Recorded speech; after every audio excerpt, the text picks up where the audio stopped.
Capítulo 2. Guerreras de la civilización. Así como las exquisitas alfombras de Persia, las ricas sedas de Oriente, los minuciosos gobelinos europeos o las coloridas mantas andinas brotan de las manos sabias y delicadas de miles de mujeres anónimas, así la obra de grandes hombres de la historia es entramada y tejida por los hilos invisibles de otras tantas mujeres silenciosas.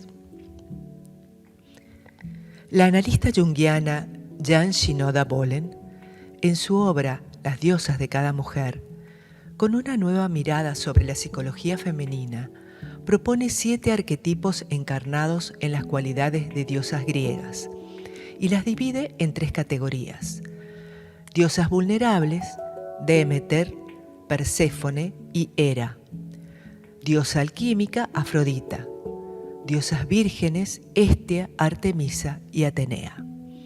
Así las diosas representarían patrones femeninos que reflejan la vida de las mujeres en una cultura patriarcal.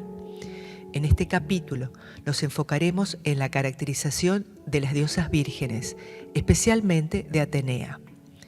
Para Bolen, las diosas vírgenes, Atenea, Artemisa y Hestia, representan la cualidad de independencia y autosuficiencia en las mujeres.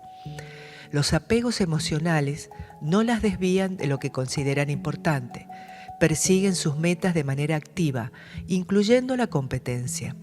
Las 3 representan impulsos internos en las mujeres para desarrollar talentos, ir en pos de intereses, resolver problemas, competir con los demás, expresarse de manera articulada con palabras o mediante formas artísticas, poner su entorno en orden o llevar vidas contemplativas.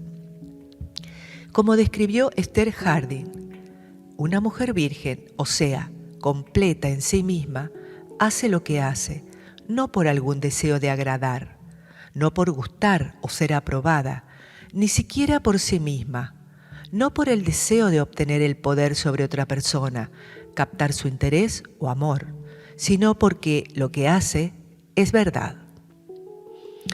Atenea es el patrón seguido por las mujeres lógicas, que son gobernadas más por sus cabezas que por sus corazones.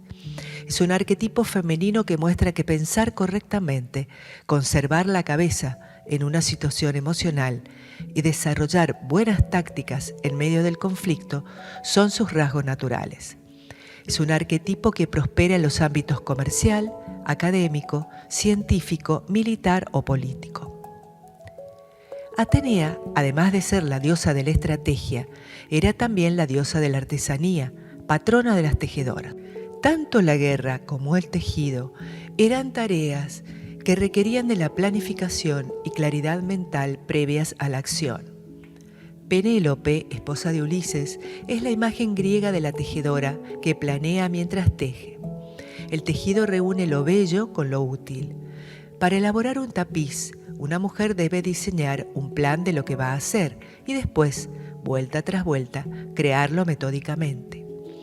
De acuerdo con esta clasificación, diremos que las mujeres Atenea, en esta doble faceta de artesana y estratega, utilizan su raciocinio para enfrentar y vencer con acciones bien planificadas los conflictos de la vida, cualidades que han logrado desarrollar a partir de su condición de tejedoras. De la unión de ambas condiciones, tejedoras y estrategas, surgirán las guerreras de la civilización. Del tejido al texto. Atenea, primer grupo, las hermanas. Durante el siglo XIX, las mujeres solteras debían permanecer bajo la tutela de sus padres hasta los 22 años y cuando se casaban pasaban a depender de sus maridos. Mientras duraba su matrimonio, no podían desarrollar actividades comerciales, legales o buscar un empleo sin el consentimiento de sus esposos, y eran ellos quienes decidían el lugar de residencia. En la familia solo podían ejercer la patria potestad cuando eran viudas o abuelas, aunque si volvían a casarse perdían este derecho. En el capítulo anterior mostramos cómo doña Paula había sido el sostén material y espiritual de la familia. No obstante, aunque en muchos hogares ocurriera lo mismo, la mujer no era reconocida como tal. Hasta el propio Sarmiento titula La casa paterna al capítulo en que describe la vivienda y costumbres de la familia y en el que hay solo una breve mención de su padre. Curiosamente, se considera casa paterna a la propiedad que construyó su madre con el propio esfuerzo. En este contexto patriarcal colonial, tanto la madre como las hermanas de Sarmiento tuvieron que hacer valer sus cualidades de Atenea, utilizando la razón por encima de sus emociones para desarrollar sus propias inquietudes y ser autosuficientes en una sociedad que las condicionaba. La labor docente fue una vocación atesorada por toda la familia Sarmiento, y esta actividad fue la que les permitió acceder al mundo laboral y salir del ámbito hogareño, dedicado exclusivamente a las labores domésticas. Las 4 hermanas, Francisca Paula, Vicenta Bienvenida, María del Rosario y Procesa del Carmen, recibieron instrucción e, inspiradas por su hermano, se capacitaron para ejercer la docencia. Ellas encontraron en la enseñanza la prolongación de esas artes y oficios que habían recibido en el hogar materno y que se transformarían en el tapiz sobre el cual se tejería un nuevo modelo de sociedad. La palabra, como el hilo, comenzaría a enhebrar el pensamiento con el saber, al mismo ritmo que la paciencia y la laboriosidad se acunaba en su alma de tejedoras. Todas heredaron la fuerza y la perseverancia de doña Paula, su madre, pero Bienvenida y Procesa Sarmiento se convirtieron además en 2 mujeres pioneras para la cultura argentina de la época. De su madre recibieron en herencia las artes manuales, pero ellas las desarrollaron con talento propio y las adaptaron a los nuevos tiempos. Su hermano Domingo lo testimonia en Recuerdos de Provincia. Aprendieron a hacer todo lo que pide paciencia y destreza, y en una carta a su hija Faustina reconoce: con indecible placer vi en Chile que eras hacendosa, inteligente y animosa. Te pareces a mi madre y a tus tías. No es casualidad que texto suene como textil. Ambos términos derivan del latín tejer. Podemos traducir textus como lo que ya ha sido tejido, es decir, las tramas ya fijadas entre la urdimbre. Pero el vínculo etimológico entre lo escrito y lo tejido es aún más profundo y relaciona ambos términos con técnica, la tejné que la diosa Atenea tan celosamente protegía. Actualmente, el uso de términos textiles para referirnos a aspectos de la escritura nos es familiar. Hablamos de la trama de un libro, de los hilos de una historia, del tejido de un argumento, del hilado de las palabras. Lenguaje, narración, tejido, texto son actividades asociadas al género femenino y ambas se unen al costado educativo. Al tratarse de saberes que pasan de mano en mano, de generación en generación, emplean formas de transmisión específicas. El tejido se ha posicionado como una metáfora permanente en la historia del pensamiento, conectando lo íntimo con lo público, trazando un camino que surge en el hogar y traspasa las fronteras y geografías. Hilos, puntadas, agujas y nudos se asocian a las acciones de tejer, bordar, desatar, ajustar, avanzar, deshacer y rehacer, que los mitos de múltiples procedencias recomponen a través de su mediación estética, ética y política. La primera maestra argentina, Vicenta Bienvenida Sarmiento, 1804-1900. Vicenta complementó su vocación docente con el arte del tapiz por herencia materna. Gracias a sus tejidos y bordados, sus dibujos y pinturas, se convirtió en una artista reconocida. Recibió varias distinciones en las exposiciones donde presentó sus trabajos, pero fue su vocación docente la que la llevaría a consagrar su vida a la enseñanza. fue una activa protagonista en el mundo intelectual de la época. En 1839, la familia retoma el proyecto de su tío, Fray Justo Santamaría de Oro, y fundan el pensionado gratuito de Santa Rosa para señoritas. El lugar donde se encuentra actualmente el Colegio Santa Rosa de Lima fue la casa natal de Fray Justo, quien la había donado para el proyecto. El pensionado comenzó a funcionar teniendo como director a Domingo Faustino Sarmiento, como rectora a doña María del Tránsito de Oro, hermana del obispo de Cuyo, y como maestras a sus 3 hermanas, Bienvenida, Procesa y María del Rosario. A partir de este momento, Sarmiento y sus hermanas inauguran un largo compromiso público con la educación femenina. Al poco tiempo de inaugurado el colegio, debió cerrar. Los hermanos perseguidos por razones políticas se exiliaron en Chile. Una vez instaladas allí, Vicenta y Procesa fundaron el Colegio San Juan y Santa María, donde desarrollaron una importante acción educativa. Al poco tiempo, la institución era reconocida como el Colegio de la Sarmiento.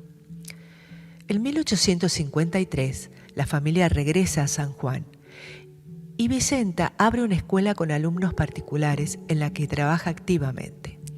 En 1863, cuando Domingo es elegido gobernador de San Juan, Bienvenida trabaja con él en la nueva escuela, el Colegio Central de Señoritas, hoy Escuela Normal Domingo Faustino Sarmiento, destinado a formar maestras, que devino en el antecedente directo de las futuras escuelas normales.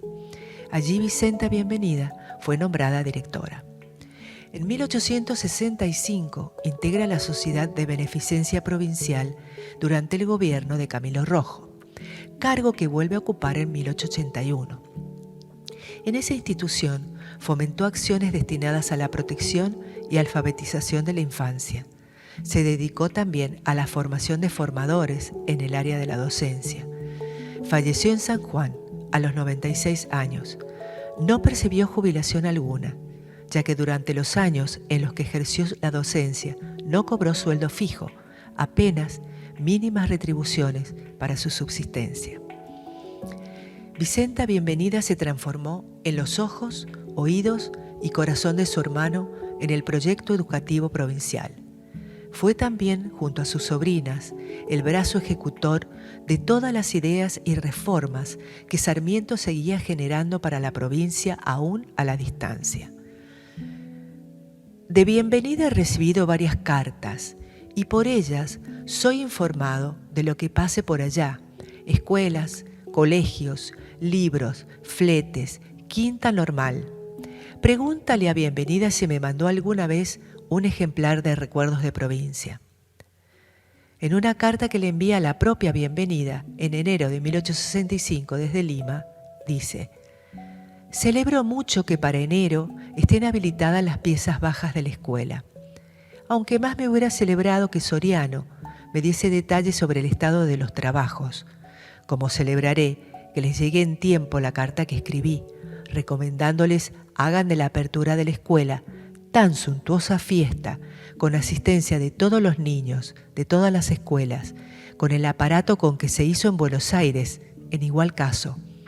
Estas fiestas tienen la ventaja, a más de interrumpir la monotonía de la vida en provincia, la de popularizar las escuelas entre la muchedumbre que no lee diarios ni libros, pero que se educa por los ojos y los oídos, viendo fiestas y oyendo discursos.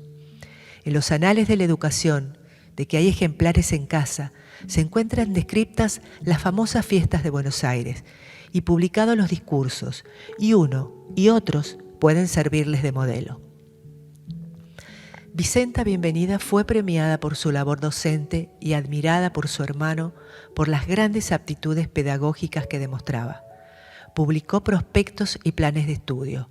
Hoy es considerada la primer maestra argentina.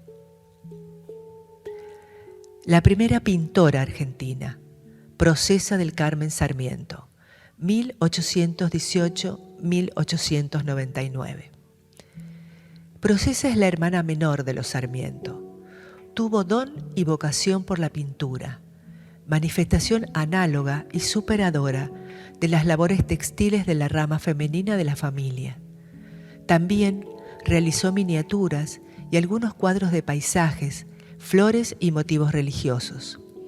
Los retratos, especialmente los de su familia, fueron su predilección. Trabajó diversas técnicas, tales como el lápiz, la tinta china, la pintura al óleo, la acuarela y el collage, con elementos naturales y artificiales. Entre sus obras se puede advertir la utilización de técnicas innovadoras como collages realizados con lana, pasto, hojas y telas para representar los paisajes sanjuaninos. Hay una curiosidad respecto de este último. Collage es un término francés que significa pegar y se define como una técnica artística consistente en la construcción de obras plásticas mediante la aglomeración o conjunción de piezas o recortes de distinto origen, dándoles un tono unificado. En otras palabras, se trata de armar una obra con pedacitos obtenidos de otras fuentes. Aunque se la considera una técnica del siglo XX, los primeros fotocollages victorianos sugieren que estas técnicas se practicaban a principios de la década de 1860. En una carta de Sarmiento a Procesa se infiere que él estaba al tanto de la técnica y que bajo su influencia introdujo a su hermana en el collage tridimensional con el que la artista destacaría. El collage tridimensional es una obra cuyos objetos incrustados no solo cumplen un papel bidimensional, largo y ancho, sino que también proponen una experiencia tridimensional con profundidad, textura y perspectiva. Recordemos que al hablar del telar hicimos alusión a las mismas tres dimensiones. Buenos Aires, marzo 25 de 1886. Aurelia Vélez te manda ese modelo para que enriquezcas y varíes tus preciosos trabajos. No es el primero tuyo que poseo. Aquel paisajito del molino lo coloqué yo en un marco llenando el espacio con rastros y después de puesto el vidrio. Eugenia pintó arriba una golondrina llegando y yo abajo el mote Home at Last. No te puedes imaginar la gracia encantadora del cuadro del paisaje y el significado que adquirió con esto. He visto ramitos pequeños de Europa, pero siempre de flores pequeñitas y silvestres, como para llevar recuerdos de la naturaleza de un país. Procesa fue la consentida, la chiquita, la regalona, y a quien Domingo Faustino estimulará constantemente y hasta el fin de sus días. Todavía en 1876, Sarmiento le escribía desde Buenos Aires: «Te mando el cuadro boceto de mi tela copiado en grande, en una tela de 75 centímetros de largo por 58 de alto, lo que se llama apaisajada, más ancha que alta, pues ese es el paisaje chileno de Luisa Carreras. Van esos dos para guiarte en los colores, que son idénticos en los árboles, y los suelos del número 2, aunque conviene animarlos como praderas como en el número 2, debajo del grupo de mujeres». Algunos dicen que era la que más peleaba con Domingo. Él mismo solía decir: «Es brava la Procesa». Esa provocación sería quizás lo que modelaría un talento y un temple tan particular. El propio Sarmiento le enseñó a la chiquita las primeras letras y con él dio las pinceladas iniciales. Fue el propio hermano quien pagaría años más tarde sus primeras clases con el pintor y músico francés Amadeo Gras.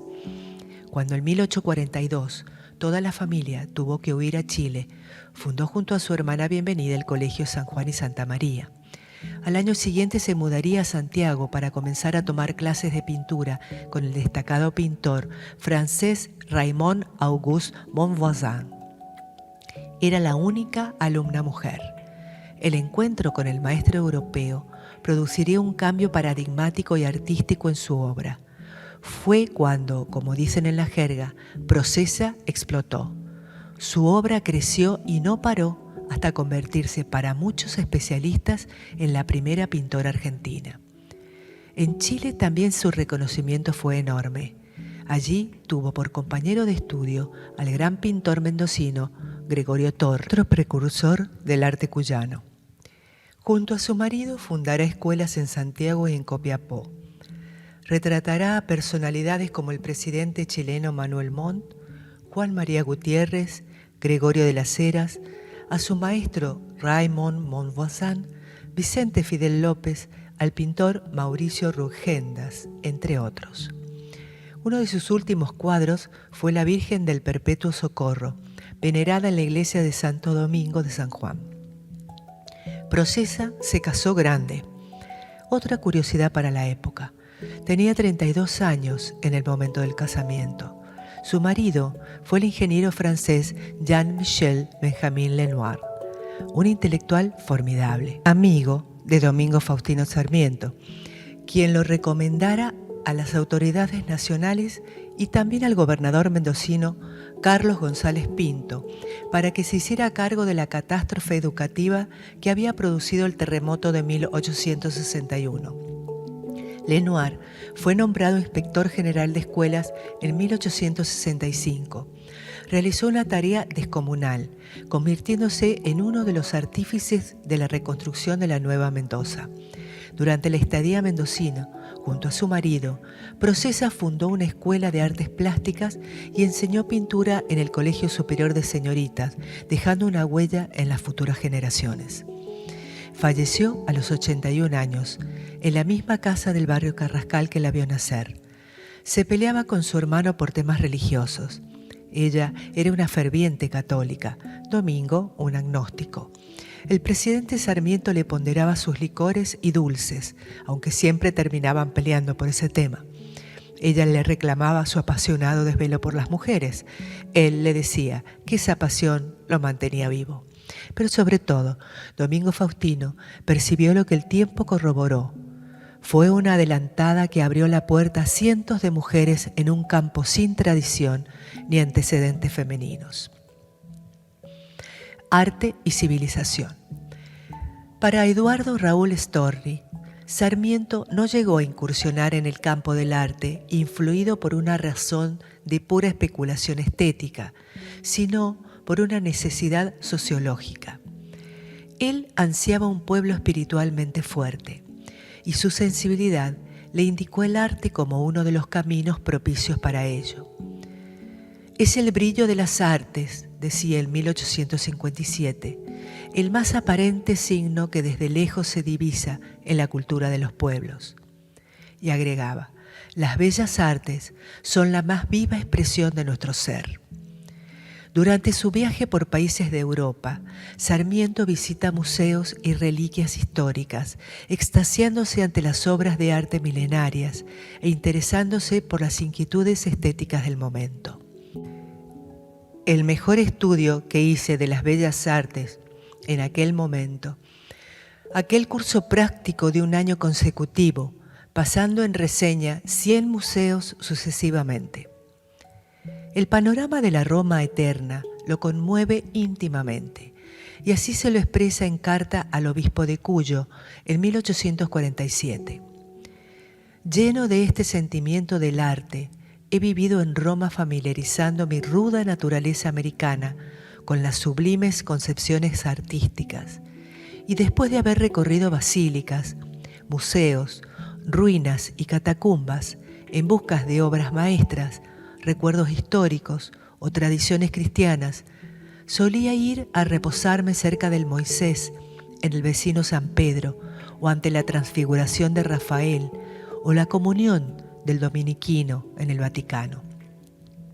Es entonces cuando su espíritu de rudo americano, consustanciado con la potente fuerza expresiva de aquellas maravillosas manifestaciones que medita profundamente, preguntándose con íntimo dolor: ¿por qué estamos en América condenados a la privación absoluta del bello artístico, que en sus primeros ensayos muestra el límite que separa al salvaje del hombre civilizado, y en su apego es el complemento y la manifestación más elevada de la humana perfectibilidad?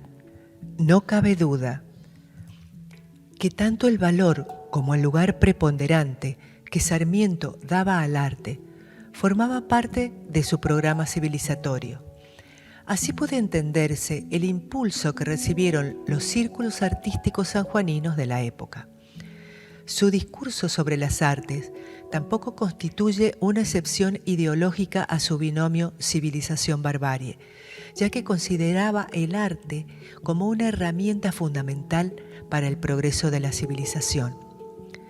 La primera acción llevada a cabo en torno a la práctica artística fue la inclusión del dibujo en el programa de estudios del Colegio de Pensionistas de Santa Rosa, que no solo adquiere importancia al considerar que en este acto se origina y desarrolla la enseñanza artística en la provincia de San Juan, sino también porque permite destacar la importancia que el autor otorgó siempre al dibujo.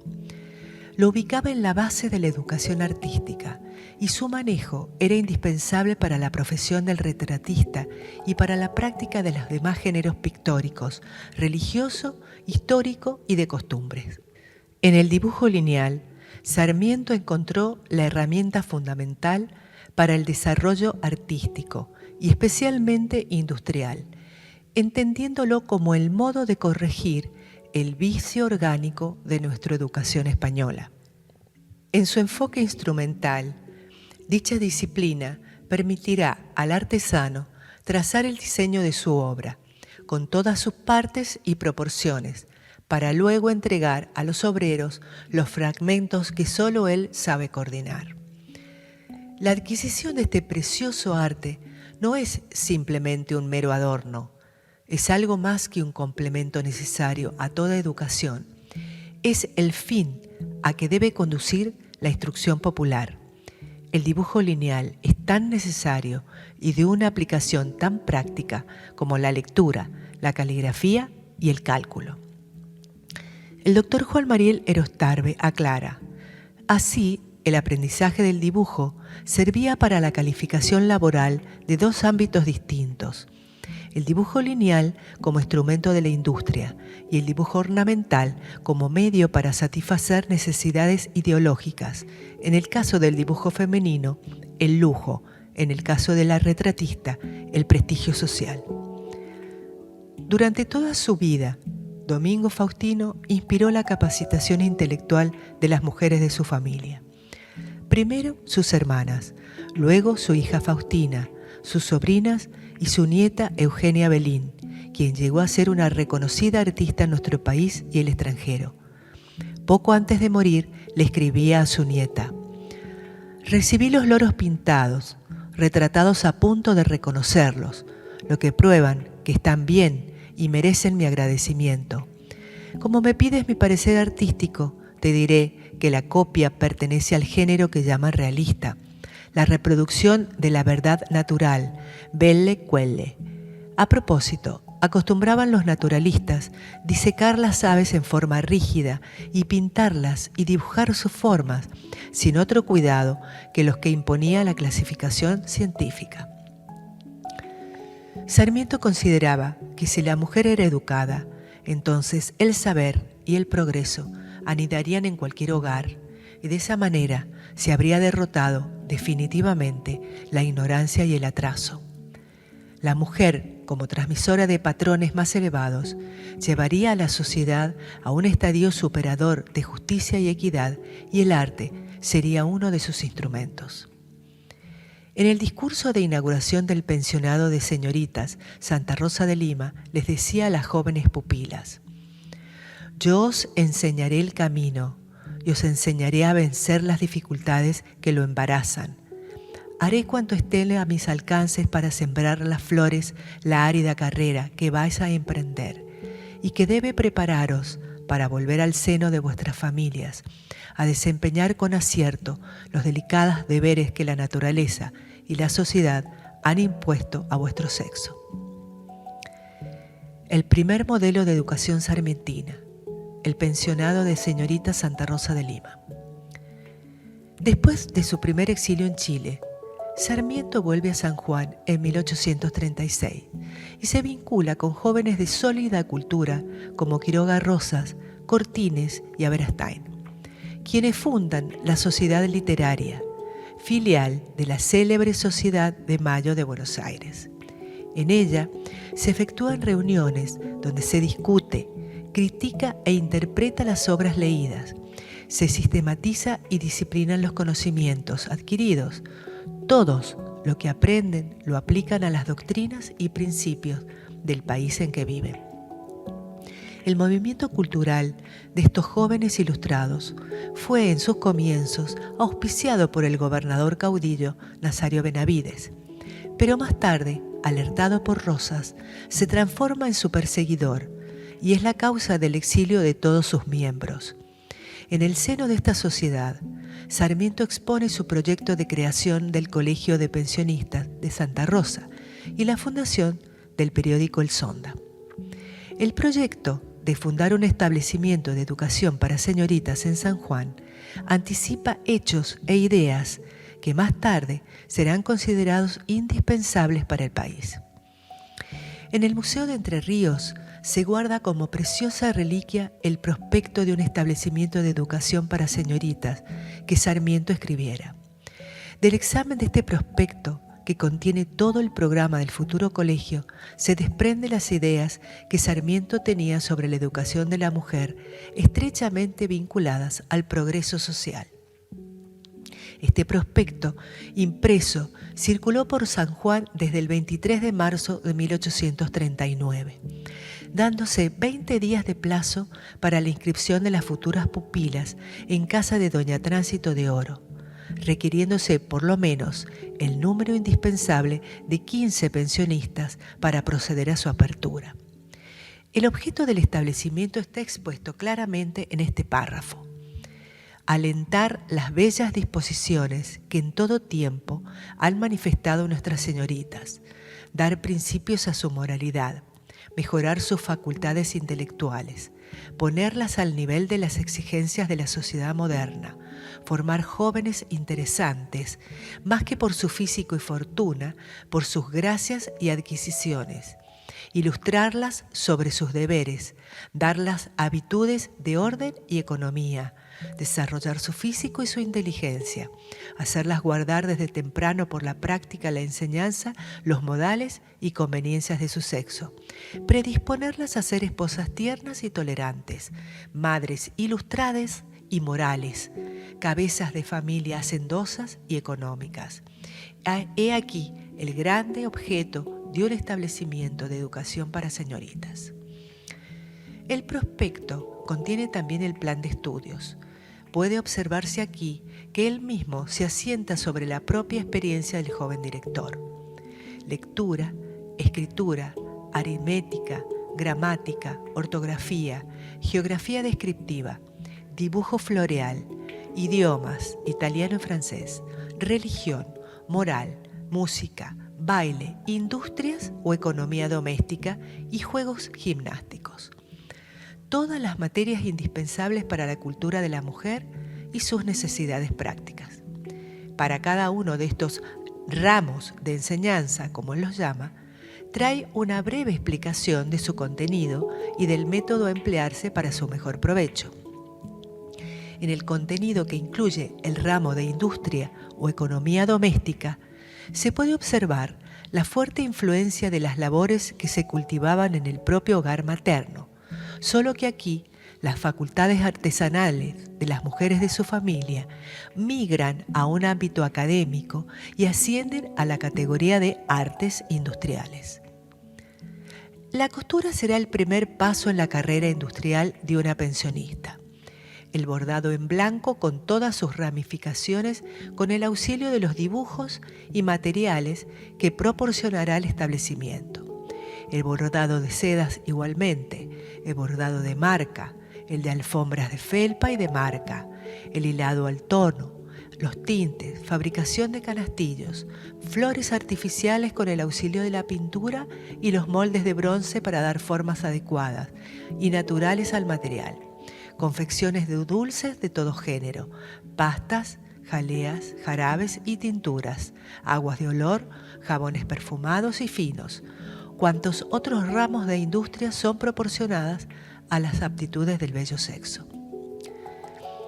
En el examen público que rindieron las alumnas pudo comprobarse la calidad de la enseñanza impartida. el propio obispo fue el encargado de entregar los premios instituidos a las mejores alumnas en orden de aplicación, aseo y moralidad. En 1 año y medio de funcionamiento, las pensionistas habían leído 44 volúmenes y logró egresar el primer grupo de enseñantes. La guerra civil sacude a la provincia. Sarmiento es uno de los pocos jóvenes ilustrados que permanece en la ciudad y además hace alarde temerario de su oposición al gobierno y de servir a los enemigos. Corre el mes de noviembre de 1840. Benavides, que varias veces ha querido atemorizarlo, se decide a encerrarlo en prisión. Su madre y hermanas piden al gobernador por domingo, sus amigos cercanos también. Benavides da la orden de ponerlo en libertad, no sin antes propiciarle un escarmiento. Sin pérdida de tiempo, Sarmiento se prepara a exiliarse en Chile. De camino a cruzar la cordillera, en los baños de Sonda, escribe la famosa sentencia «On ne te point les idées». Las ideas no se degüellan, aunque fue traducida literalmente como «no se matan». El colegio siguió en manos de su hermana Bienvenida, quien buscó personas capacitadas que le ayudaran a secundar la tarea. Ahora el colegio estará exclusivamente en manos de mujeres. Esa fue mi aspiración al fundarlo, y seré muy feliz si la veo realizada, escribe Sarmiento en la carta que envía a los padres de las alumnas desde su exilio. El triunfo del Partido Federal hizo imposible la vuelta del joven director, y entonces los padres decidieron retirar a sus hijas del pensionado. Con el tiempo, el pensionado de señorita Santa Rosa de Lima se convirtió en el primer ensayo promisorio de lo que más tarde serían las escuelas normales. El mismo Sarmiento recoge la experiencia y recomienda el estudio de su organización si alguna vez ha de fundarse una escuela normal de mujeres. Tanto Bienvenida como Procesa sostuvieron durante 1 año más el pensionado, pero en 1842 toda la familia Sarmiento tuvo que emigrar a Chile. Si bien en un comienzo la pasión por la educación fue liderada por el varón de la familia, pronto se convirtió en un proyecto familiar, al que se sumaron todas sus hermanas. Una de las características de la mujer atenea es su predisposición para colaborar con los proyectos masculinos. En este caso, las personalidades de Vicenta y Procesa se conjugan con su condición de hermanas para que el proyecto siga manejándose en el seno familiar. Recién en el exilio, ambas dan el salto y se atreven a fundar sus propias escuelas. Desde ese momento pasan a ser pilares fundamentales en la obra civilizadora de su hermano. Ellas también dejaron el hogar materno y de todo lo aprendido allí transformaron la mentalidad colonial en la construcción de una nueva sociedad progresista y republicana. Las tejedoras empezaban a convertirse en las maestras del futuro pueblo civilizado. Así como el pequeño hilo de agua que brota de la montaña y unido a otros forma la cascada, que se hace naciente y crece a río, que se despeña abriendo surcos hasta convertirse en un ancho mar, corriendo valle abajo, regando y nutriendo los campos. Así, la labor perseverante de las tejedoras armaba la urdimbre del saber. Del texto a la escuela, Atenea segundo grupo, Juana Manso. La palabra estrategia significa el arte de dirigir las operaciones militares. En el ámbito de la docencia, se define como estrategia educativa a todas las actividades y actuaciones que se desarrollan para lograr las metas planteadas. La estrategia es una de las virtudes atribuidas a Atenea. Educar significa guiar o conducir hacia afuera. Por tanto, el educador es quien conduce las capacidades del niño hacia afuera, utilizando determinadas herramientas. O sea, lo desarrolla, lo hace crecer. Si analizamos las características del pensamiento en las tejedoras, veremos que pensaban en 3 dimensiones, largo, ancho y profundo, y que la intersección de las tres generaba un punto del tejido. Este oficio conlleva un plan de acción o estrategia necesaria para llegar al objetivo concreto, la prenda tejida. Nuevamente aquí, la relación con Atenea, la estratega tejedora. En el plano educativo podríamos asimilar estas cualidades a la de las futuras educadoras. Diríamos que para enseñar, o sea, proyectar sobre la tela, se necesita de un conocimiento y idoneidad sobre lo enseñado, comprensión sobre lo ancho, largo, profundo, y una estrategia, sensibilidad, para poder transmitirlo a otra persona que lo desconoce, docencia, y de esa manera ayudarle a crecer, educarlo, es decir, dar las primeras puntadas del saber en el vasto lienzo de la mente humana. Carina Felitti en su trabajo nos aclara que rodeándose de amigas, a quienes consideró no solo confidentes, sino profesionales, con las que podía compartir inquietudes intelectuales y discutir de igual a igual, Sarmiento confirmó su creencia en las capacidades femeninas. Sarmiento se ocupaba de las mujeres porque entendía que el grado de civilización de un pueblo podía juzgarse por la posición social que éstas detentaban. Hablar de ellas le permitía distinguir entre civilización y barbarie, y así discutir sobre la modernidad y el progreso, desafiando los modelos tradicionales de autoridad encarnados en el paternalismo rosista. En 1859, siendo director general de escuelas de la provincia de Buenos Aires, Sarmiento conoce a Juana Manso. De ese encuentro nacen dos colosos, espíritus combativos, genios capaces de llevar su lucha de ideales hasta la propia tumba. Juana no fue discípula de Sarmiento, fue su colega y amiga. Ella ya era un soldado de la causa cuando la conoció, y él supo darle el lugar y trascendencia que merecía. Quizás hoy no dimensionemos el valor trascendente del término colega, pero si recordamos que la erudición de la mujer en esos días era de escasa a nula y que aún, en menor grado, existía la posibilidad de que enfrentase al sistema y convenciones de la época para crear, por sus propios medios, una escuela de mujeres, podrá comprenderse con mayor precisión lo que el término pretende abarcar. La Manso, a quien apenas conocí, fue el único hombre en 3 o 4 millones de habitantes en Chile y la Argentina que comprendiese mi obra de educación y que, inspirándose en mi pensamiento, pusiese el hombro al edificio que veía desplomarse. Observemos la aparente contradicción de Sarmiento. La llama La Manso y seguidamente dice que fue el único hombre. Lejos de querer desvalorizarla, destaca sus cualidades de lucha, ascendiéndola por su valentía al podio reservado exclusivamente a los hombres. En una sociedad patriarcal, esta afirmación es una irónica ofensa a sus congéneres que solo una personalidad como la de Sarmiento puede concebir. La generación del 37. Formaban parte de este grupo también Antonio Aberastain, los hermanos Rawson e Indalecio Cortines, entre otros.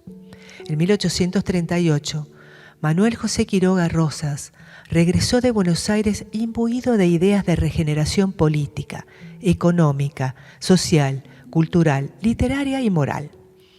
Ya habíamos mencionado que el 9 de julio de 1839, Domingo Faustino Sarmiento fundó en San Juan el Colegio de Pensionistas de Santa Rosa de América, iniciativa nacida a partir de un grupo de jóvenes intelectuales que habían trasladado a la provincia las ideas de lo que posteriormente se conoció como Generación del 37.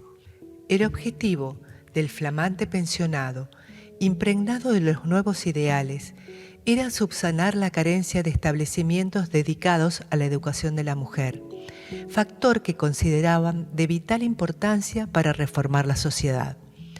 La generación del 37 fue un movimiento intelectual argentino que se formó a mediados del siglo XIX a partir de las inquietudes culturales y políticas de un grupo de jóvenes intelectuales y políticos. Los integrantes de este grupo habían nacido en los años cercanos a la Revolución de Mayo de 1810, en medio de la formación del nuevo país. Por ello, querían orientar su futuro hacia los ideales románticos y liberales de la soberanía popular y las libertades individuales. Fueron opositores al gobierno de Juan Manuel de Rosas y, por lo tanto, fueron perseguidos y debieron exiliarse. La mayor parte de los miembros de la generación del 37 habían sido alumnos del Colegio de Ciencias Morales. Este colegio, que aún hoy existe en Buenos Aires, con el nombre Colegio Nacional de Buenos Aires, había sido fundado por Bernardino Rivadavia y es el establecimiento educativo secundario más antiguo de la ciudad. En esa época era un internado dependiente de la Universidad de Buenos Aires que había sido fundada en 1821. Esteban Echeverría, uno de los principales autores de la generación del 37, fue alumno del colegio. Incluso Domingo Faustino Sarmiento había intentado ingresar a él sin lograrlo, no por falta de mérito, sino de favorecedoras relaciones. Antes de que se estableciera su perfil romántico y nacionalista, la generación del 37 ya se perfilaba como una élite cultural debido a su educación de base. En América Latina, este grupo introdujo las ideas románticas que luego se expandieron por los países vecinos. Los intelectuales de la década se reunían periódicamente para intercambiar ideas. La generación del 37 se reunía principalmente en la trastienda de la librería de Marcos Sastre y denominaron a esta reunión Salón Literario. Marcos Sastre era un educador y escritor nacido en Uruguay que se radicó en Argentina. En el Salón Literario, sus invitados hablaban principalmente sobre literatura, arte y moda, pero también sobre la cultura en general y sobre la política. Por esta razón, el gobierno de Juan Manuel de Rosas reprobaba las reuniones que se detuvieron al poco tiempo de haber comenzado. Esteban Echeverría fue redactor del Dogma Socialista y líder de Asociación de Mayo. Domingo Faustino Sarmiento fue una de las principales figuras de la generación del 37, no solo por su trabajo literario, sino principalmente por su importante influencia política y su labor como educador. Su participación en los encuentros demuestra que los intereses de este grupo excedían la literatura y se concentraban también en el futuro político de la entonces joven nación. La generación del 37 se instauró oficialmente como oposición al gobernador Juan Manuel de Rosas, pero no se identificaba con el grupo opositor Los Unitarios, sino que buscaba la soberanía popular y la libertad de creencias y pensamiento, posiciones opuestas al gobierno rosista. Crearon un grupo independiente de los unitarios, llamado la Asociación de Mayo. A pesar de diferenciarse ideológicamente de estos, su férrea oposición al dictador los colocó dentro del mismo grupo, llevando a un claro error de interpretación en la historia posterior. Cualquier libre pensador, defensor de las nuevas ideas revolucionarias y progresistas que se opusiera a Rosas y al sistema feudal colonial que representaba, era un salvaje unitario. Debido a su posición política, los miembros de la generación del 37 sufrieron la persecución y debieron exiliarse en Uruguay o Chile. En 1838, Esteban Echeverría funda la Asociación de Mayo, también llamada Asociación de la Joven Generación Argentina, porque la generación del 37 se consideraba heredera de la Revolución de Mayo. Según Sarmiento, los desastres ocurridos desde la independencia de la nación habían sido el resultado del enfrentamiento entre la civilización, refugiada en las ciudades, centros de orden, progreso, trabajo organizado y cultura, y la barbarie, producto de la influencia del medio pampeano hostil, con habitantes, los gauchos, con hábitos sociales primitivos y el desorden ciego de la naturaleza. Para él, la esperanza transformadora del país solo podía radicar en un programa de reconstrucción nacional educativo que salvara el abismo entre la sociedad civilizada y la que se había forjado al margen de ella en las provincias. El dogma socialista de los jóvenes antirrocistas.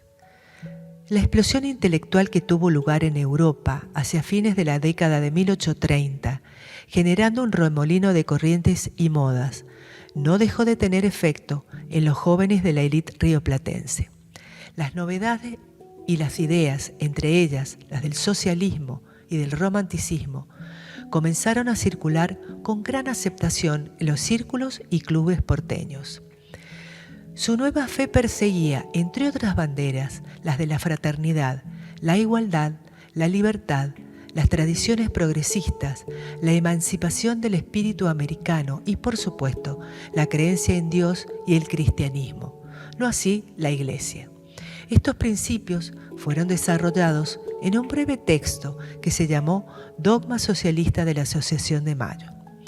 Durante décadas se ha simplificado esta parte de la historia argentina y se la ha reducido a la dicotomía unitarios versus federales, identificándola con la metáfora civilización-barbarie utilizada por Sarmiento en Facundo. Desde allí ha quedado instalada en la creencia popular la idea de que civilización correspondía a unitarios y la de barbarie a los federales.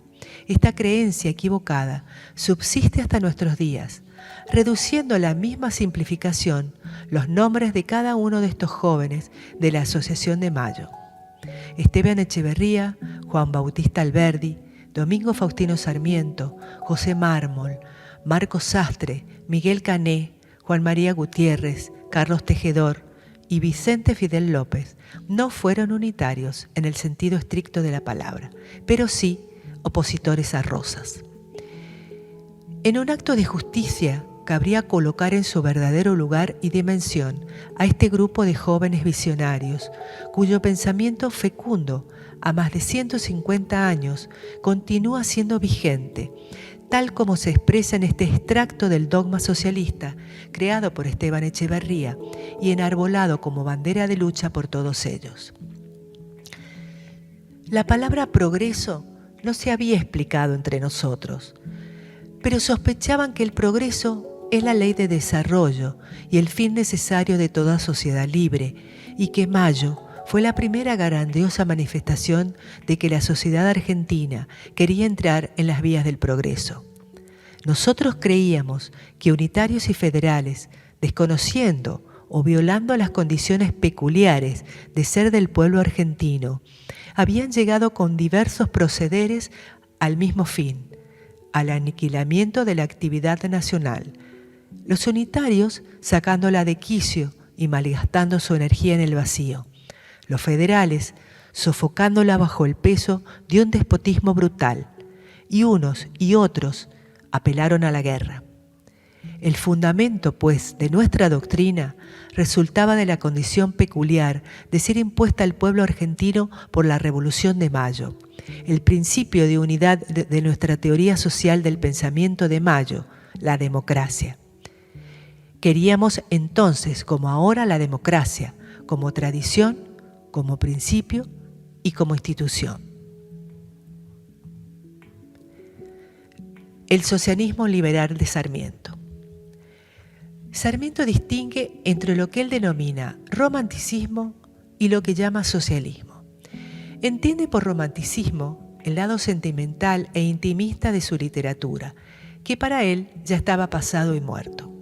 Y por socialismo, el lado positivo de la revolución romántica, que es el romanticismo social, adoptado por los jóvenes poetas y ensayistas rioplatenses, con una actitud crítica, racionalista y práctica. Sarmiento se proclama partidario del socialismo, que no escribe por escribir como la romántica, ni para imitar maquinalmente como la clásica, sino para servir los intereses de la sociedad. Hemos sido siempre, confiesa luego, y seremos eternamente socialistas, haciendo concurrir el arte, la ciencia y la política, los sentimientos del corazón, las luces de la inteligencia y la actividad de la acción al establecimiento de un gobierno democrático, fundado en bases sólidas, en el triunfo de la libertad y de todas las doctrinas liberales, en la realización de los santos fines de nuestra revolución. Sin duda, esta definición responde al mismo espíritu manifestado en el dogma socialista de la Asociación de Mayo, pero lo que interesa acá es la vigencia que esos valores tuvieron durante toda su vida y que, testimoniada por su obra de gobierno, se convierte en el verdadero móvil de su pensamiento y acción. Bajo esta mirada de socialismo de la segunda mitad del siglo XIX, cabría redefinir el significado de los términos civilización y barbarie, para comprenderlos en una dimensión más enriquecedora que la simplificación a la que han sido sometidos durante décadas, tomada a partir de la metáfora literaria del Facundo más que de la obra prolífera de su vida. Según la antropología, la humanidad ha pasado por el salvajismo y la barbarie para llegar a desarrollar una civilización. Para el antropólogo Lewis Henry Morgan, la etapa de la civilización se daría con el desarrollo del lenguaje fonético y escrito. Podríamos tomar este concepto para incorporarlo al significado que Sarmiento da al término, confrontándolo con el de barbarie. La civilización sería para el gran maestro alfabetizar, entendida como la posibilidad de desarrollar en el ser humano facultades intelectuales que lo llevarán a pensar por sí mismo y a una autorrealización personal. Según su lógica, esta nueva capacidad adquirida permitiría a los individuos independizarse de la subordinación a la que están sometidos en la relación caudillo-montonera y transformarse en un ciudadano pensante, libre y responsable de sus actos. Para él, la civilización se basaba en un principio de igualdad que llevaría a una auténtica democracia para la transformación del sujeto pasivo, analfabeto, del ámbito urbano y rural de escasos recursos en un ciudadano activo, instruido a partir de una política alfabetizadora. El concepto de barbarie también toma otra significación si consideramos que para Sarmiento la responsabilidad no dependía únicamente de la extensión de la llanura y el aislamiento. Recordemos que cuando Sarmiento fue presidente no llegaban a 2 millones de habitantes, sino también de quienes impedían la posibilidad de que todos los habitantes del territorio argentino pudieran ser alfabetizados. Ante este impedimento, para Sarmiento era tan responsable Rosas antes de Pavón como los legisladores terratenientes posteriores, que anteponiendo sus propios intereses no daban quórum a sus proyectos, entre otros el de la creación de escuelas rurales, cuyo modelo en Chivilcoy ya había demostrado el éxito de escolarizar a gauchos y peones. En su primer discurso del 30 de agosto de 1868, ya como presidente, eligió hablar de su política de Estado, la educación, diciendo: «Ningún país del mundo está en peores condiciones, señores, que el nuestro para ser república, porque estamos divididos en aristócratas y plebeyos, y esa división es el fruto de la educación mala que se da. Para tener paz en la República Argentina, para que los montoneros no se levanten, para que no haya vagos, es necesario educar al pueblo en la verdadera democracia, enseñarles a todos lo mismo, para que todos sean iguales. Vamos, pues, a constituir la democracia pura. Y para esto no cuento solamente con los maestros.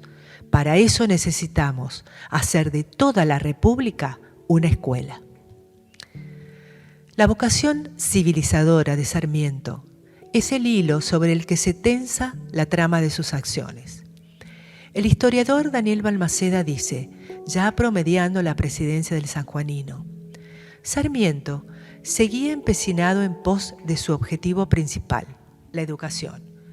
Apoyado en la buena gestión del ministro Avellaneda, se fundaban escuelas todo el tiempo. Se incorporaban cursos y opciones para los adultos y los postergados por razones sociales.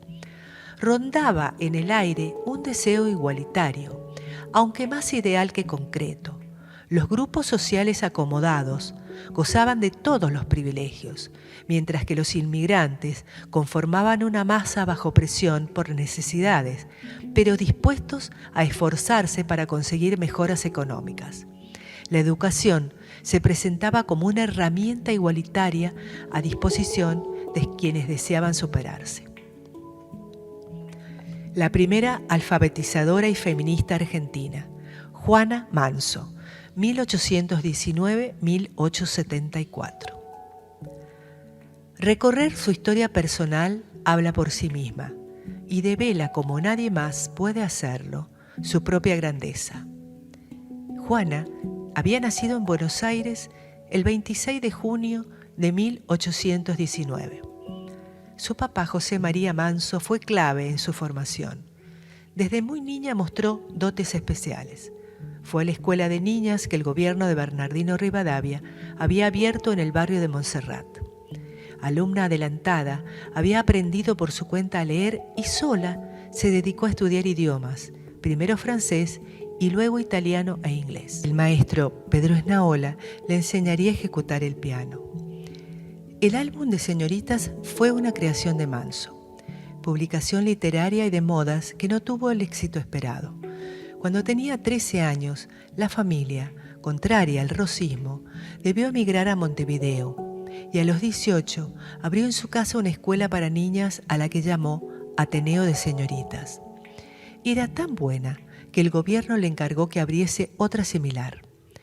Para colaborar con la economía familiar, daba clases de francés a domicilio.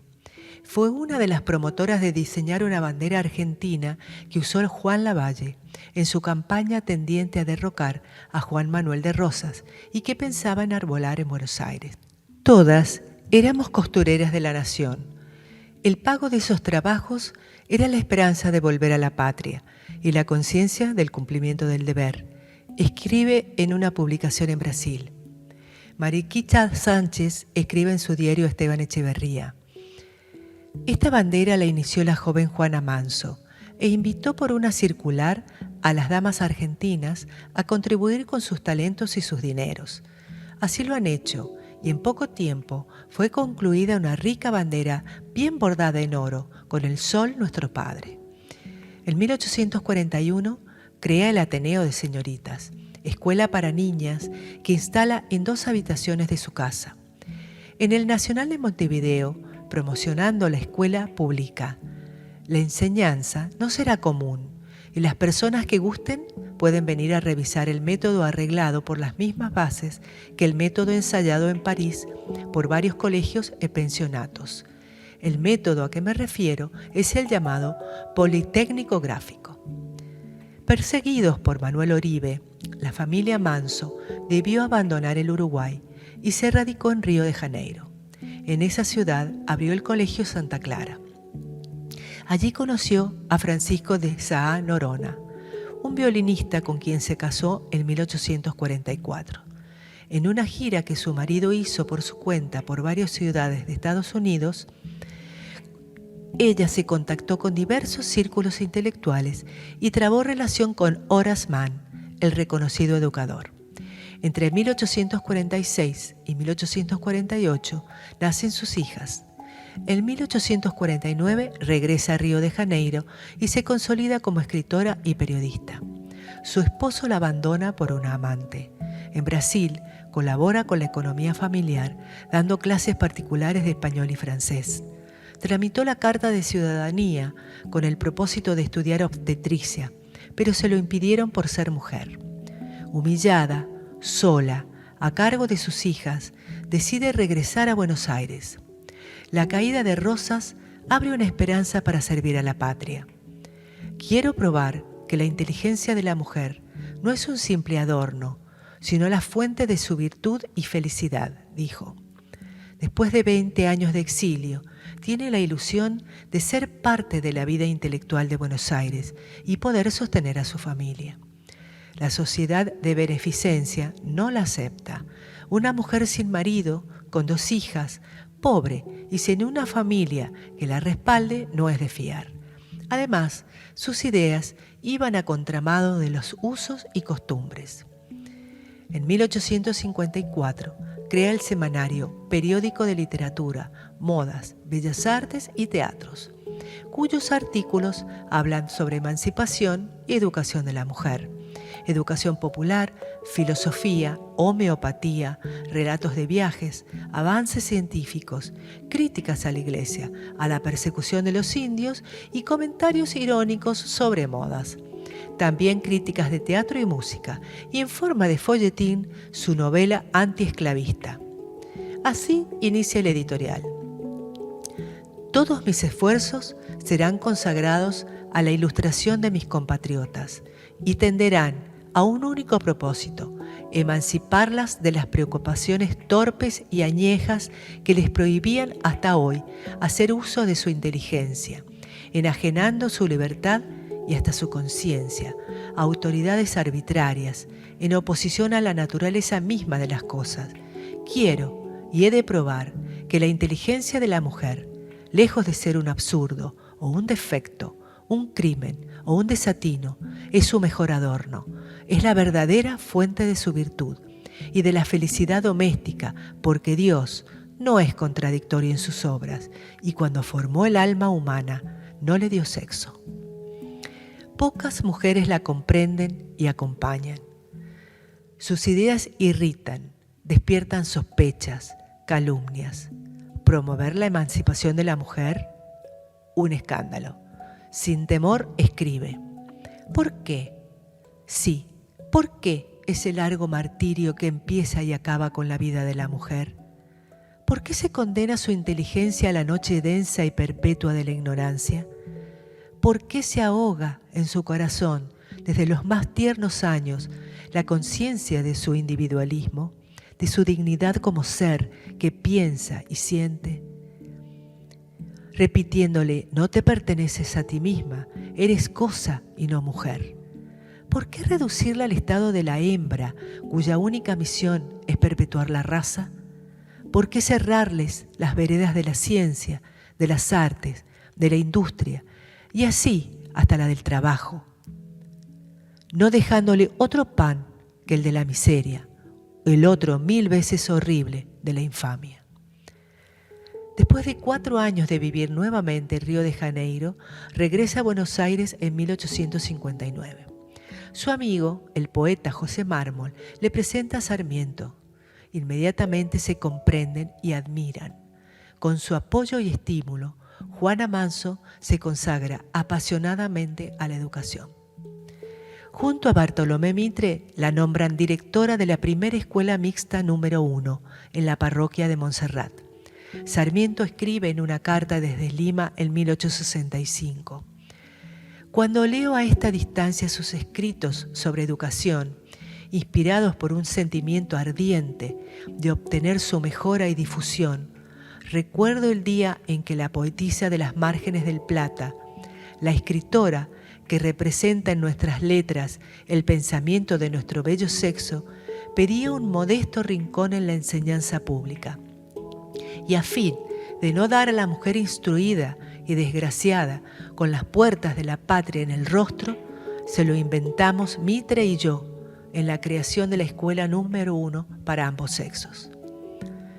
En su primer informe de la escuela mixta a fines de 1859 detalla: las familias no se prestan a una mejora radical y la insistencia del aseo ha sido suficiente a disgustar a algunas, aunque en honor de la verdad, la generalidad de las madres se ha penetrado de las incuestionables ventajas que promete un cambio exterior del individuo, siempre que éste sea acompañado de una mejora progresiva en los sentimientos y conducta. Y sobre este punto, Señor, son indecibles mis desvelos, así como los resultados alcanzados en tan corto espacio de tiempo, sobre criaturitas casi montaraces, sin cultura, sin la más remota noción del bien, y por el contrario, plagados de los defectos más repugnantes que pueden macular la infancia. El estudio de idiomas agrada generalmente a los niños y es admirable la facilidad y buena pronunciación con que han aprendido hasta la 7ª lección de francés y la 6ª de inglés. Durante 6 años y 2 meses dirige la escuela número 1. desarrollando planes y programas modernos. Promueve la enseñanza moral no dogmática a través del ejemplo y el amor.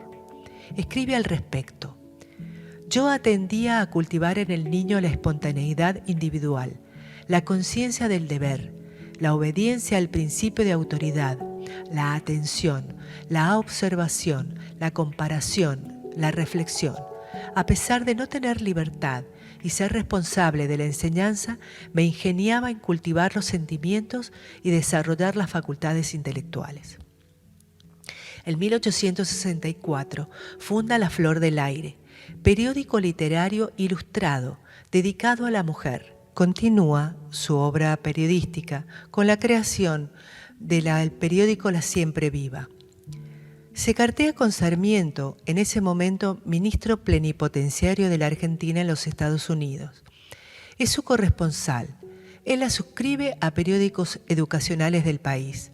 Escribe un artículo en el que defiende su postura crítica a los gobiernos por no destinar fondos suficientes para la educación y el deterioro que conlleva. Sarmiento le escribe desde Lima en 1865. Escriba, combata, resista.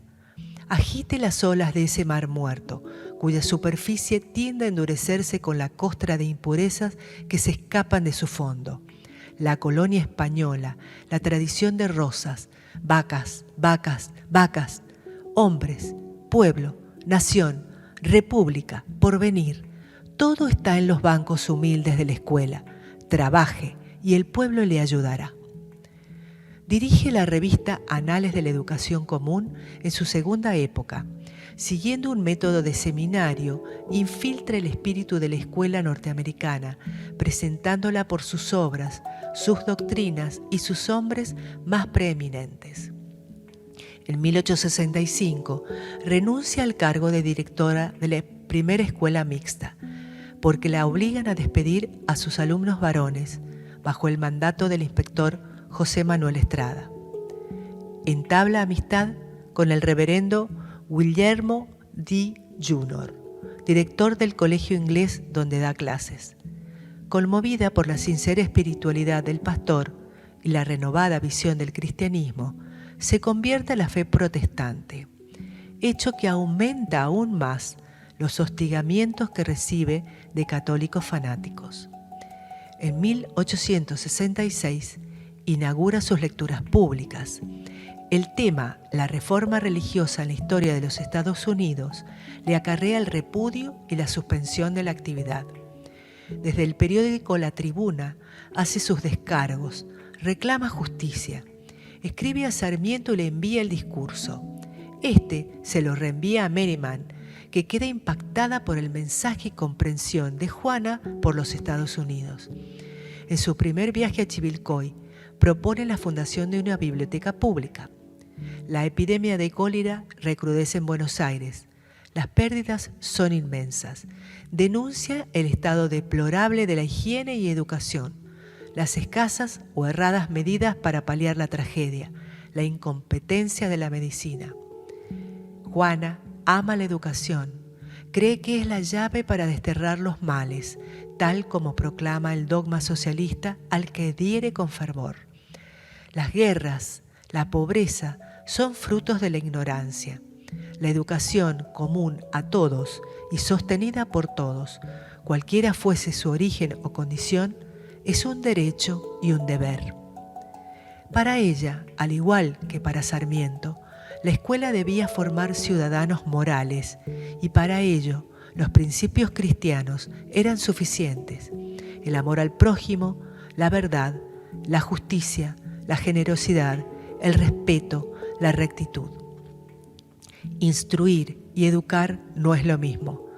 Es fundamental educar el alma y desarrollar habilidades intelectuales para adquirir conocimientos, para la propia perfección y para servir al engrandecimiento de la sociedad. La educación debía ser una ciencia.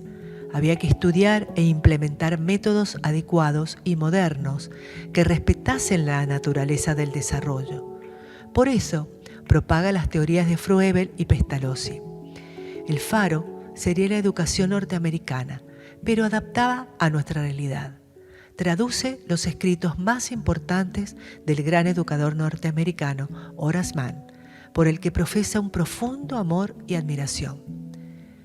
Socia ideológica de Sarmiento, contribuye con pasión a hacer realidad su proyecto pedagógico y queda sola en la contienda cuando él se ausenta de Buenos Aires para hacerse cargo del gobierno de San Juan o actuar como ministro plenipotenciario de Mitre en los Estados Unidos. Es su corresponsal mientras él permanece allí. Luego trabajará activamente en la campaña para su elección como presidente de la nación. El triunfo de Sarmiento como presidente le permite llevar adelante una intensa labor educativa que deja plasmada en las páginas de los anales de la educación común. Pese a las quejas ocasionales, Juana no acata nunca el mandato de silencio. Inicia juicios por calumnias e injurias, responde a los escritos con escritos, publica cartas privadas, manteniendo incluso frases que por expreso pedido le solicitan que no difunda. Reclama el reconocimiento de la autoría de sus ideas, exige espacios y cargos oficiales. Juntos encarnaron una verdadera revolución en educación. Se implementaron las planillas de asistencia, los recreos, impusieron los concursos para la designación de directores y se prohibieron los castigos corporales. Se introdujo la enseñanza de la educación física, el idioma inglés, la música y el baile. Nótese aquí la semejanza con el programa de estudios del pensionado de Santa Rosa de Lima. Avellaneda la nombra miembro del Consejo de Instrucción Pública, siendo la primera mujer en ocupar un cargo público.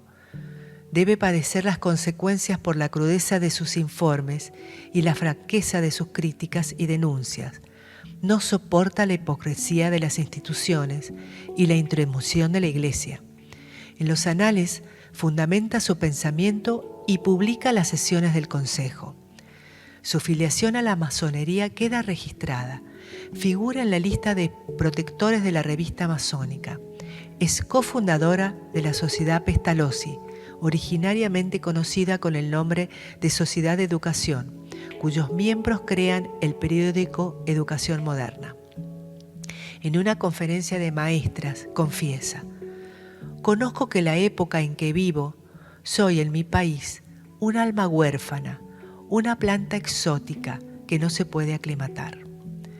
En sus últimos años reflexiona: ¿es posible concebir la felicidad del hogar con mujeres ignorantes, mezquinas en sus acciones, egoístas, sin más Dios que la moda y sin otro pasto de conversación que la vida ajena? La mujer tiene necesidad de aprender muchas cosas más que el hombre, porque éste basta con que aprenda una carrera, pero ella tiene necesidad de prepararse tanto para hacer el viaje sola como acompañada. En el primer caso, tiene que ganarse la subsistencia si no es rica.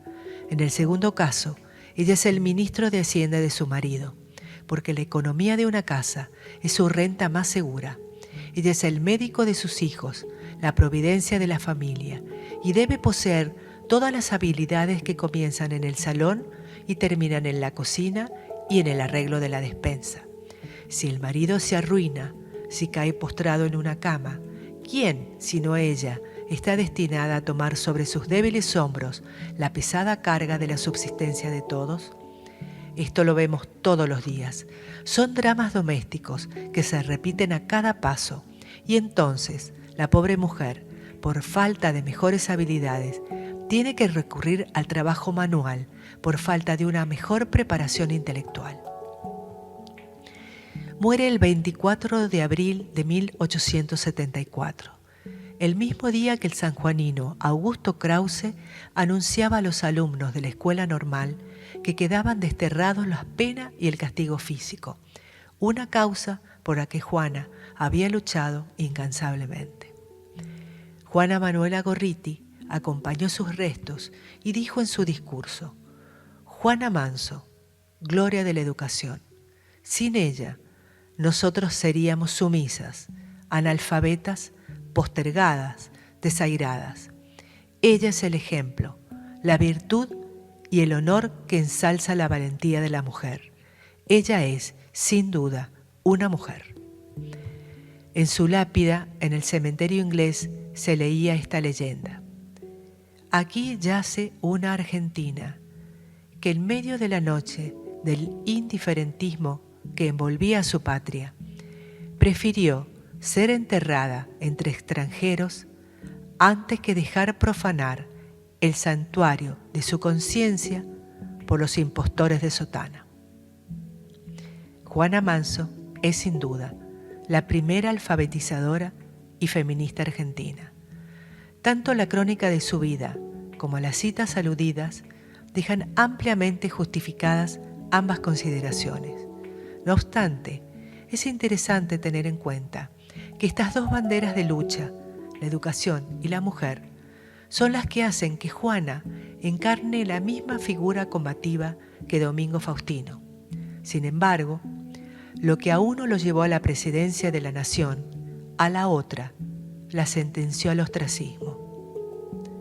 Juana se transformó en el laboratorio de experimentación de las tendencias revolucionarias del momento, que Sarmiento trataba de incorporar al sistema educativo argentino.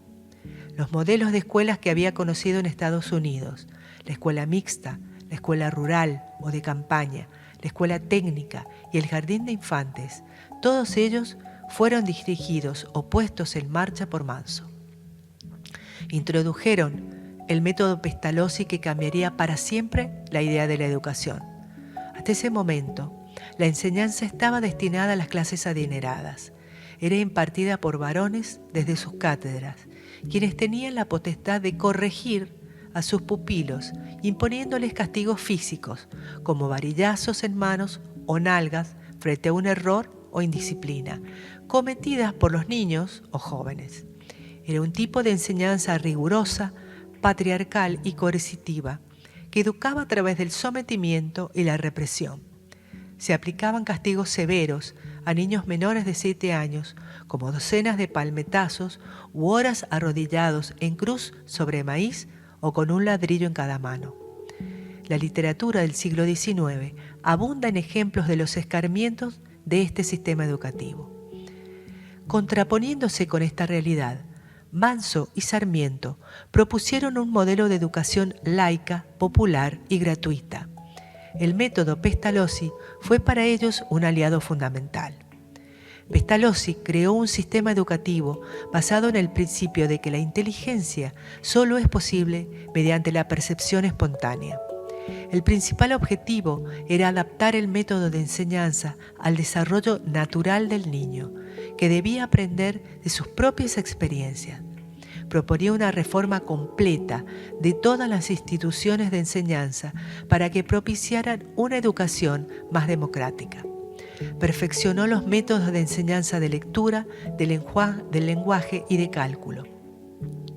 El principal objetivo era integrar a niños de escasos recursos a la vida social. El educador no era concebido como una figura autoritaria. En este sentido, el docente debía estar al servicio de las necesidades del alumno. Juana escribía al respecto: todo el secreto de la escuela consiste en el desenvolvimiento gradual, simultáneo y sistemático del niño. Con facultades desarrolladas todo se aprende, mientras que pretender enseñar sin desarrollarlas es no solo torturar al niño, sino exponer a producir en él una parálisis de las altas facultades mentales. Juana compartía con Sarmiento las ideas ilustradas de la Revolución Francesa que atesoraba la generación del 37 y expresaba a través de su compromiso con la educación popular en la construcción de la República. Así, educando al soberano, llegar al ideal del ser humano libre y evolucionado.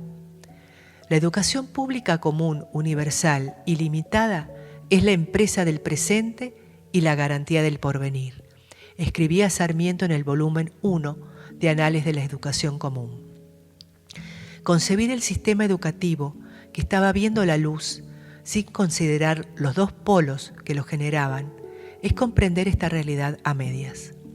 Tanto Sarmiento desde el exterior, viajando, conociendo, analizando, seleccionando, enviando material con los testimonios del nuevo pensamiento progresista, como Juana, traduciendo el material bibliográfico reciente, aplicando las nuevas técnicas en el aula, cuestionando y modernizando criterios, luchando para ser oída y comprendida, recirculando la información, evaluando resultados y corrigiendo rumbos. Son los dos engranajes básicos e irreemplazables que propulsaron el sistema educativo nacional. El centro, corazón y motor de esos engranajes fueron los anales de la educación común. Los anales de la educación común. Esta obra inmensa, nacida de Domingo Faustino Sarmiento, a imitación de su par norteamericano, Horace Mann, sostenida y desarrollada por Juana Manso, se convirtió en la piedra fundamental de la educación pública argentina. El objetivo de esta publicación mensual consistía en tener al público al corriente de los esfuerzos que se hacen por introducir, organizar y generalizar un vasto sistema de educación. Será un compendio de doctrinas, de hechos, de datos que han de convertirse en leyes, en instituciones, en monumentos, en hábitos y prácticas de la sociedad, declaraba Sarmiento en el prólogo de su primer número. Conocer a Sarmiento fue fundamental. Sin su ayuda, Manso no hubiera podido realizar su aporte educativo. Sin ella, él no hubiera podido tejer su red. Sarmiento le enviaba cartas, libros, materiales, publicaciones que la ponían en contacto con los avances educativos y el crecimiento de otras sociedades. Nuevas ideas, nuevas formas de concebir las instituciones que chocaban con el atraso de Buenos Aires y más aún con el de las provincias. Bibliotecas populares no se entienden por bibliotecas para pobres o los que saben menos. Esa dualidad importaría admitir que el pueblo es una dualidad compuesta de pueblo decente o que sabe y el pueblo plebe que no sabe. Una biblioteca popular es para todos, costeada por todos y debe componerse de toda clase de libros, sin restricciones, para que todos y cada uno use libremente de su propio criterio en la elección de su lectura. Juana Manso, 1868. Durante su estadía en los Estados Unidos, Sarmiento tomó contacto con la élite de la época gracias a su mentora Mary Peabody Mann, quien le facilitará contactos, información y formación. Posteriormente, el propio Sarmiento crearía en Nueva York Ambas Américas, revista de educación, bibliografía y agricultura, editada entre 1867 y 1868. Todo ese nuevo saber se trasladaría a la Argentina por medio de Juana Manso, quien la recogería y difundiría a través de los anales de la educación. Con ambas publicaciones queda tendida la red que unía América del Norte con América del Sur, bajo un mismo patrón, la educación por venir de la República.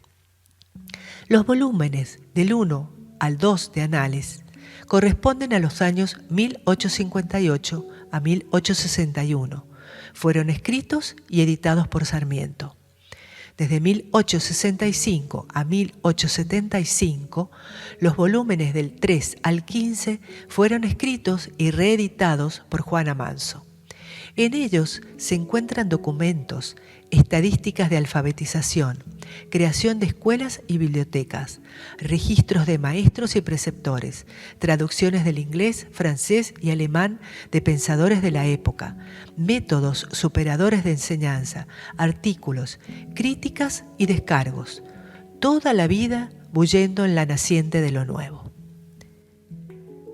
Una práctica de 9 meses me ha convencido de que no existe repugnancia alguna por parte de las familias en la adopción de la escuela mixta.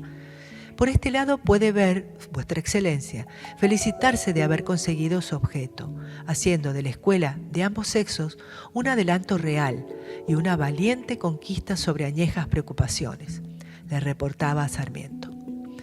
Para tener un diagnóstico claro del país que iba a gobernar, Sarmiento dispuso en 1869 que se realizara el primer censo nacional. El país tenía 1.836.490 habitantes, de los cuales el 31% habitaba en la provincia de Buenos Aires. Los analfabetos alcanzaban al 72% de la población y el 75% de las familias vivía en la pobreza, en ranchos de barro y paja. Solamente el 1% de los argentinos había podido graduarse en alguna carrera universitaria. Durante su presidencia, le dio un gran impulso a la educación. Fundó unas 800 escuelas en todo el país, la Facultad de Ciencias Exactas, el Observatorio Nacional de Córdoba y los institutos militares, Liceo Naval y Colegio Militar. Al terminar su presidencia, 100.000 niños cursaban la escuela primaria. Los Estados Unidos, con sus escuelas, a principio como base, han hecho en un siglo lo que la humanidad entera ha venido haciendo y deshaciendo en 6.000 años de historia. La República, le escribía desde Estados Unidos a su amiga Juana. La educación republicana requiere que el gobierno de la escuela sea la primera preparación del niño ciudadano. Juana Manso, 1869. No necesito señalar a su penetración cuáles son los obstáculos a la difusión de la enseñanza. Se quiere el país sumido en la ignorancia para dominarlo mejor. ¿Sabe usted cuántos ciudadanos se han presentado este año en la ciudad de Buenos Aires a inscribirse en el registro civil para tener derecho de depositar su voto en la urna electoral en 1867? 1.133 votantes, de los que solo 573 saben leer, o antes representan el número aristocrático de esta sociedad. El resto son peones u operarios iletrados, son ceros para disfrazar el escándalo de los 500 votantes en una sociedad de 200.000 almas. Polémica, irreverente, combativa, tenaz, dueña de un temple y decisión que no tuvieron comparación entre las mujeres de su época. Por el contrario, solo halló en Sarmiento su contrapartida ideal y quizás superadora, porque él mismo le aconsejó que bajara el tono de sus opiniones, conocedor de que su condición de mujer le jugaba en desventaja. Sarmiento fue su inspiración y consuelo. Le dio las fuerzas y el ímpetu necesarios para soportar cualquier obstáculo que se presentase en el camino. Juana fue el timonel, la antorcha, la pluma en los largos años de ausencia del futuro presidente. Abrazó la enseñanza con la vocación y reverencia de una religión, convencida de que las grandes causas se llevan la vida y solo rinden fruto en las generaciones venideras. Guerreras de la civilización. En la mitología griega, las Moiras eran 3 hilanderas encargadas de urdir los destinos del humano. En sus manos quedaba la facultad de prolongar o cortar el hilo de la vida, de decidir sobre la existencia de otros. Esta labor invisible que las relegaba al ocultamiento es también la paradoja de no poder tejer la propia existencia. En este sentido, las Moiras son la metáfora de las mujeres que tejen la vida familiar y social sin ser conscientes de la propia. Por el contrario, Atenea, diosa de la sabiduría, la guerra y el telar, patrona de hilanderas, tejedoras y bordadoras, no comparte el ocultamiento de las Moiras, sino la clarividencia y el coraje, y desde ese lugar desteje el estereotipo femenino y lo vuelve a tejer a partir de sus propias capacidades y del anudamiento de un conocimiento que se entreteje punto por punto. Atenea simboliza la lucha por hacer resonar la voz femenina, su carácter público y político, el poder para urdir el propio destino. Nos dice Itzel Casillas. La lucha de las mujeres en la sociedad colonial patriarcal del siglo XIX es el pasaje metafórico de las Moiras a la Atenea. Desde el silencio y la modesta rutina de doña Paula pasamos a la lucha y perseverancia de Bienvenida y Procesa, y de allí a la antorcha revolucionaria de Juana. Cuando no había nada, estas mujeres creyeron y pusieron la vida como garantía de su acción. Toda la obra educativa de Domingo Faustino Sarmiento, desde la primera escuela fundada hasta el último intento por consolidar la educación pública, contó con la ayuda incondicional de las mujeres Atenea. Ellas encarnaron el concepto de vocación docente, verdaderas misioneras de la civilización, como él mismo las llamara. Ellas abrieron la brecha del aislamiento y la ignorancia hacia la participación y el conocimiento. Ellas transformaron los telares en cuadernos, el tejido en pensamientos y saber. Hoy nos cuesta dimensionar este logro. Siempre miramos la historia y sus protagonistas desde el último escalón.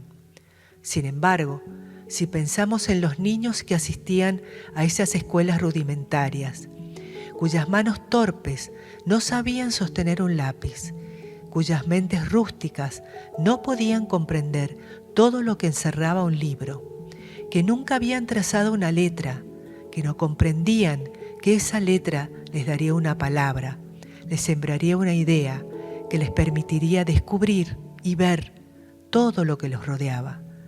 Si consideramos que antes de leer o escribir tuvieron que aprender a comer, a bañarse y a seguir reglas de convivencia, podremos comprender por qué a esas maestras se las llamó la segunda madre y a la escuela el segundo hogar. Sarmiento confió en el instinto natural de las mujeres, en su alma mater, para dejar en sus manos el gran proyecto civilizador. La titánica tarea a la que se enfrentaron, la convicción y dedicación que pusieron para llevarla adelante, no es más que la fusión de la madre con la guerrera divina.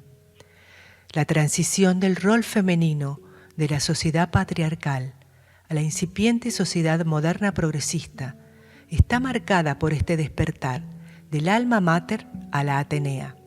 Con sus cualidades de tejedoras, armaron una urdimbre, le pusieron atención, constancia y disciplina, y de esa manera lograron convertirse en las auténticas ejecutoras del sistema educativo argentino, pionero en América Latina. Enseñar les permitió transmutar el rol femenino pasivo, reservado al ámbito privado, hacia un nuevo escenario público, transformador y progresista. Bienvenida, Procesa, Juana son la punta del ovillo que, como Ariadna, ayudan a la humanidad a encontrar el camino de retorno desde el laberinto y la oscuridad de la ignorancia. Ellas son los nombres propios de cientos de voces anónimas, cuyas manos tejieron los hilos silenciosos y fecundos de la enseñanza en un país de atraso y resistencia. Un diseño original y único que las tuvo como tejedoras y artífices del gran sueño inspirador de la América del Sur.